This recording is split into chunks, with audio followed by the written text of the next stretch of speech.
Hello guys, welcome back to my channel. ఇవాళైతే మరొక వీడియోతో మళ్ళీ వచ్చేసాను. ఏంటా అని చూస్తున్నారా? మల్బరీ ఫ్రూట్స్ అండి. వీటిని బొంతపళ్ళు అని కూడా అంటారు. మీ సైడ్ ఏమంటారో నాకు కామెంట్ చేసి చెప్పండి. ఈ ఫ్రూట్స్ వల్ల అయితే చాలా మంచి బెనిఫిట్స్ ఉంటాయండి. క్యాన్సర్ ఉన్న వాళ్ళకి కూడా ఇది నివారణగా యూజ్ అవుతుంది. అంతేకాకుండా మనకి డైజెషన్ ప్రాబ్లం, మదబద్ధకం ఉన్న వాళ్ళకి, ఇంకా గ్యాస్ ప్రాబ్లం ఉన్న వాళ్ళకి కూడా చాలా బాగా యూజ్ అవుతుంది. దీంట్లో హై ఫైబర్ ఉంటుందండి. అందుకే మనకి ఆరోగ్యానికి చాలా మంచిది.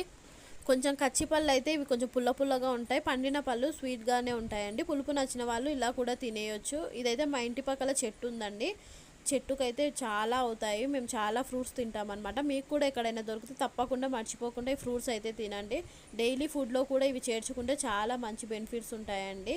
చెప్పాను కదా, హై ఫైబర్ అనేది ఉంటుందని. ఇలాంటి మరిన్ని వీడియోస్ కోసం నా ఛానల్ని అయితే సబ్స్క్రైబ్ చేసుకోండి. అలాగే లైక్ చేయండి, కామెంట్ చేయండి, గంట సింబల్ని కూడా కొట్టేయండి. మరొక మంచి వీడియోతో మళ్ళీ కలుద్దాం.